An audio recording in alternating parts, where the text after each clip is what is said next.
had incredible job numbers today. You saw that, and we have good everything, good numbers. But the job numbers just came out, and they were fantastic, far better than even anticipated.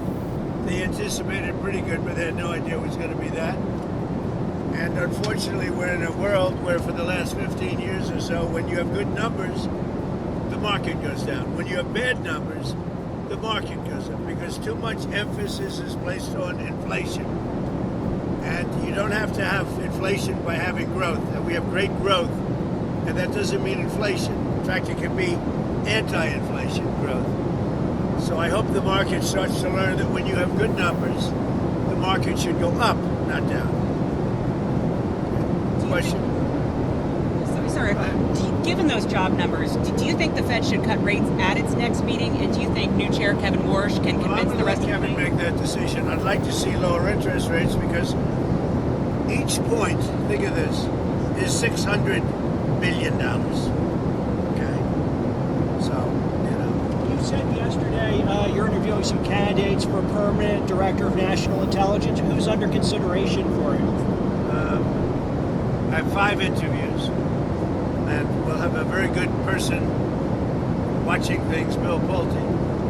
But I have 5 interviews. So cutting rates out, just getting back to it, you save hundreds of millions of dollars when you take 1 point off. Hundreds of millions of dollars.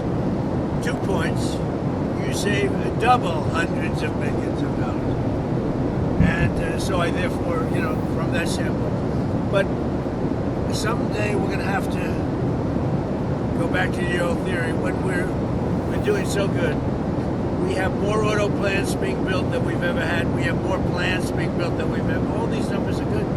But when the numbers are good, we should be allowed to grow, not to stymie the growth. We had a Fed chair that didn't understand that. Financial markets are now pricing in a cut, actually, for the October meeting. I would like to see that, but I leave that up. A hike for the October meeting. I leave it up to Kevin. But I've always said, and I've said it for years, when you have a country that's doing well, the market should go up. The market should, and the reason they go down is if it's doing well, people say, no, we have to stop inflation. And it doesn't mean inflation. In fact, it could be just the opposite. What would a hike before the midterm elections mean, though? If they were to hike, we save $600 billion every point. You know? Why do you want Bill Pulte to cut the office, Why do you want Bill Pulte to cut the office of the Director of National Intelligence? And how long is he going to be in that role? Depends on how long it takes to get somebody approved. He'll do a very good job. He'll watch it closely, but Bill Pulte is very good. He's very talented. Did a great job at Fannie Mae, Freddie Mac.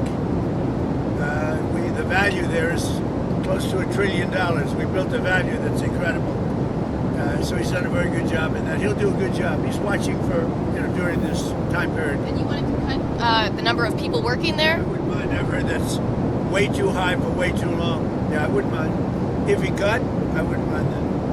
Artificial intelligence, are you considering the possibility of the U.S. government taking stakes in some AI companies? Well, it's something. I did it with Intel. So I made a deal on Intel. You know, I made for the country $50 billion. We took a stake in Intel. It was given to us by our helpmate. I said, look, we'll help you, but you have to give us 10% of the company. That was Intel just 9 months ago. And as I think you know, we made about $50 billion on that deal. Would you want to do it for I did a AI? very good job. I should be a stockbroker. Mr. President. Yes, sir. Beautiful. I'm going to change the subject if you don't mind. Did you get a chance to watch Game 1 of the NBA Finals? What'd you think? I did. Well, I'll be going to Game 3. I guess it's Game 3 on Monday. I thought it was amazing. I think the Knicks have an amazing team. The way they played, started off slow and it just got stronger and stronger. Wemby looks like he's going to be a great player, but they really played well. Quick follow-up. Did you see Wemby crossing his arms during the U.S. national anthem? Did you have any thoughts on that? I did not see that. Is that what he did? He did, yes. What did he mean by that? Nobody asked him. Well, I guess you have to ask him. well, who's your favorite Nick? Brunson's fantastic. Towns is fantastic. just have a great team. What do you think that the game you're going to, the cheapest price for the game 3 you're going to is $8,000? Everyday Americans can't afford these sporting events. No, but they can watch it on television. It's sort of semi-free to watch it on television, but that's the way life goes. You have some, and now if the team wasn't a big success, you could go very easily. So you can do that too. But that's the way life is.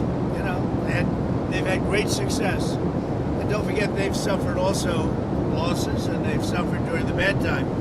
Now they have a good time. They have a team that's amazing. I don't think they've lost a playoff game, right? Do you have any advice? Very unusual. Has that ever happened before? Has anyone ever had this kind of a run in a playoff game? I don't think so. Do you have any? On the new promenade you announced yesterday, Mr. President, Yeah. where is the funding going to come from?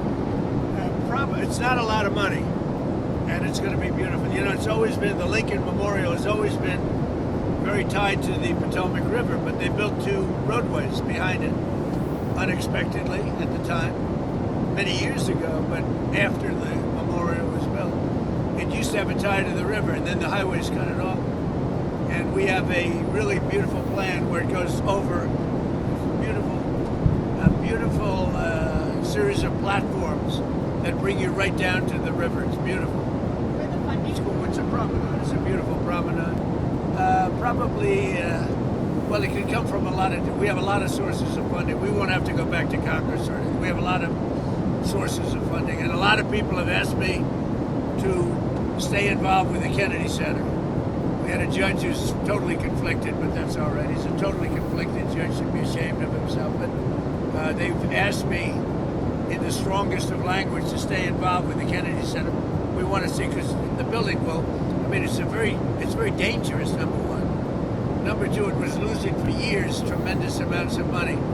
So I'm considering that. But a lot of people have asked me to get it fixed. We have to fix the Kennedy Center, or we're both physically and from the standpoint of attendance. Mr. President, on oil and gas prices, I know you're saying that the oil prices and gas prices will fall after the conflict ends. Would you limit exports of gasoline if prices in the short term go up? So we have a lot of alternatives, but the beautiful thing from our standpoint is we have more oil and gas and coal and everything else than any other country on the planet. And then when you add Venezuela to it, we have probably 64% of that type of energy. That's unbelievable. The Venezuela is working out very well. We're getting along incredibly. The country is happy. The people love the USA. And we have a lot of, the big oil companies are moving in there now as we speak. And we're going to be taking out millions of barrels of oil. Are U.S. oil majors doing enough to boost output in the U.S.? Are you asking them to do more? Well, we have everything we need. The world doesn't. But I will say, people thought it was going to be a lot worse. Today I looked at $96 a barrel. People thought that was going to be $300 a barrel. And in the meantime, we're having great success with Iran. They're not going to have a nuclear weapon. And they're in no position to have a nuclear weapon. Senator Tillis said he won't support Todd Blanche's confirmation unless Todd Blanche condemns January 6th. Do you have a reaction to that? Senator Tillis is a loser. That's why he didn't run. He didn't run because I wouldn't support him. And he's just an angry man because he's not going to be a senator any longer. He wasn't respected in the Senate. He fought a lot of people. He fought Pete Hegseth. Pete Hegseth turned out to be a gem. Now, Senator Tillis is a loser, stone cold, and he's an angry man because he was forced to leave the Senate because I wouldn't support him, and he quit. So now he's trying to make trouble by, opposing anybody. Todd Blanche is a brilliant guy who everybody likes and everybody respects. And Tillis is always like, I'm going to do this, I'm going to do that. He should have done it before when he was a senator. He would have gotten wiped out in a race. But he needed my support, and I said, I can't give you my support. He's not qualified. He's not good for the position of senator. I didn't hear about what he did with Todd Blanche. Todd Blanche is fantastic. Sir, on the AI companies potentially taking these equity stakes, have you spoken to Sam Altman or any of the other There's a concept out there. There's so much money, and it's so big that there are concepts where pieces could be given to the American public. where the American public essentially becomes a partner with the companies. And I will tell you, yeah, I have spoken to all of them. There's something very interesting about it, where it almost becomes a partnership with the American public. And we'll look into that. We are looking. I actually have a meeting scheduled in the very near future with, did you know that, with all of the companies. And we're talking about it, where the American people can benefit from the success of AI. And by doing that, they're going to like it better. Because we're leading China. We're leading everybody in the world with AI. And we want to keep it that way. It's probably the biggest industry maybe that we've ever seen.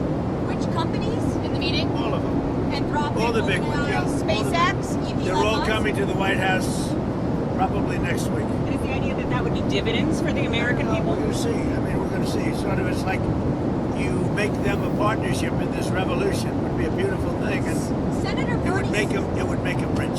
Senator Bernie Sanders proposed this 50% managed public-private partnership. I've been talking about it for the last year. But is it odd to be kind of on the same page with Senator Sanders? No, actually, when Bernie Sanders was taken advantage of with Hillary Clinton and he lost in the primaries, a lot of people think he didn't lose. I mean, he had two of them, right? He lost then, and he lost the second time with Biden. But when Bernie Sanders lost, you know that I got many of his people. They voted for me. Because we are on an economic plan, as far as economics is concerned. We have certain things that aren't that far apart. People are surprised. But many of you, if you'll take a look, many of the people that voted for Bernie Sanders, when he was no longer there to vote for, they went to me. I picked up a tremendous amount of his voters. How much oil have you gotten through the strait with the help of naval escorts? And are you directing U.S. forces to guide those ships through the strait, more tankers through the strait? A lot. I don't want to say how many, but a lot. A lot of oil is coming into our country. A lot of oil is coming into the world that people don't even know about. And that's why it's at $97 a barrel instead of $300 a barrel. And when that whole thing is straightened out, it shouldn't take long. One way or the other, it's going to get done. And when it's all straightened out, you're going to have oil prices drop down to maybe even lower than they were. And you've heard me say this, I was in Iowa, and for a gallon of gasoline, it was at $1.85. That was 3.5 months ago. Last year, the FBI reopened its investigation into the cocaine found in the White House during the Biden administration. Have you been briefed on where that investigation stands? No, but I might ask about it. I might ask. You mean in the shelves where they found the cocaine, actually? No, I might ask about it. Sorry. Have you made a decision on the arms sales to Taiwan, that package, the $14 billion? We're looking at that, yeah. Are you still planning to talk to Taiwan's president about it? We'll always talk to him, but we're looking at it. What was your reaction to John Bolton agreeing to plead guilty in the classified documents? Well, I was never much of a fan of John Bolton. I never thought he was a smart person. And he was a radical right in terms of war, not in terms of other things. He wanted to go to war with anybody that opened their mouth, anybody that talked. And I used him for a purpose. You know, he was involved with Bush and he created a lot of problems. But he always wanted to kill people in war. And that was okay for me as long as I didn't listen to him, which I never did. He's a bad guy, John Bolton. He's a dirty guy, and we caught him. We caught him. And, he wrote a book. You look at all the information he took. I mean, if you look at that case, it's a great honor to have helped from the standpoint of encouragement. I looked at John Bolton as somebody that was a very dishonest guy and not a smart guy. And I guess he's paying the price for certainly being dishonest. You mentioned the Kennedy Center, sir. How do you want to be involved moving forward? The same way it is. I'm the chairman. So we'll just keep it going. Somebody has to do it. It loses a lot of money. It has for years. It's lost hundreds of millions of dollars for years. And yet it's something you have to keep going. It's the arts. They all lose money. Carnegie Hall. You take a look at all of that kind of thing. Loses. so they really everybody they want me to say very badly. So we're gonna take a look at You it. also mentioned Fannie Mae The and judge really hurt the Kennedy Center because he slowed down. We were gonna, we're gonna spend a lot of money on fixing it and making it, bringing it back to health, and the judge really made it very hard to do that. But I'm gonna look at his ruling on that. But we have to bring it back physically. We have to bring it back, and we have to bring it back in other ways. So we'll take a good look at it. you mentioned Fannie Mae and Freddie Mac. With Pulte's move over as now acting DNI, is an IPO off the table? No, it's not. We're thinking about an IPO for that. It's not a rush, but we've created a tremendous. I could have sold that for literally less than 10% in my first term. I was offered. A lot of people were offering me money meaning the country, to buy Fannie Mae, Freddie Mac, as you know, and it suffered tremendous hardship. And then we built it back. And I could have sold it in my first term for 1/10 of what it's worth now, and I didn't want to do it.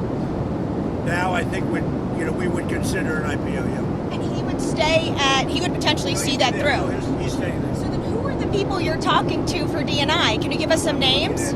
5 different people, all very good, all people that you know very well, all people that do that kind of thing, and they're very respected people. Mr. President, what do you think about Major League Baseball owners pushing for a salary cap? Do you think it's time for baseball to have a salary cap? Don't they sort of have one? Don't they? It's a luxury tax threshold, but the teams that have the money are willing to spend it, like the If you don't Dodgers. have a salary cap, you don't have a sport, because they can't help themselves. In sports, they can't help themselves. Football has a salary cap. Every major professional league except Major League Baseball in America. They should have done it a long time ago. I know so much about sports. They should have done it a long time ago. We're trying to help save college sports because they got some rulings that really essentially destroyed college sports. And we're working with Randy Levine and Nick Saban and some great people who are trying to save it because it's so horrible. What do you think could happen if this NIL just gets completely out of control and nobody checks it? Well, I think what's going to happen if you don't have what they're trying to do now, that's sort of a cap in a certain way. If you don't have that, you really have a problem. And not only college sports, colleges, where you see where Penn State lost $500 million, where a certain school that I like very much in Florida, they lose $400 or $500 million. You can't have that. Nobody can afford that because they go crazy. That's why when you say Major League Baseball, it's shocking, frankly, that they didn't put a cap on many years ago. They had a chance to do a cap and they blew it. Sir, on Ukraine, now that Zelensky has proposed a face-to-face meeting with Zelensky, do you still want them to go first before the U.S. gets involved in talks? Well, I don't mind. I mean, it's let them deal. I'm the one that got them to this position. And I think that's going to get worked out. I think we're getting close to where Russia, Ukraine should have. It's a war that should have never happened. Would have never happened if I was president. But I think that's going to get worked out. Yeah. Will Secretary Rubio take a more active role, or do you expect it still to be Jared and Steve? I'll be involved. JD, everybody. We'll all be involved. We want to see it done. We're not spending money. They're buying things from us, actually, at full price. With Biden, he gave them everything. He just gave them hundreds of billions of dollars of weapons and everything else. But it's a war that should have never happened, and it's a war that has to be. Last week, 25,000 people over the course of the month, 25,000 people were killed. Russia, Ukraine, 25,000. It's not acceptable. Not acceptable. Thank you very much. Have a good time. Sir, thank you.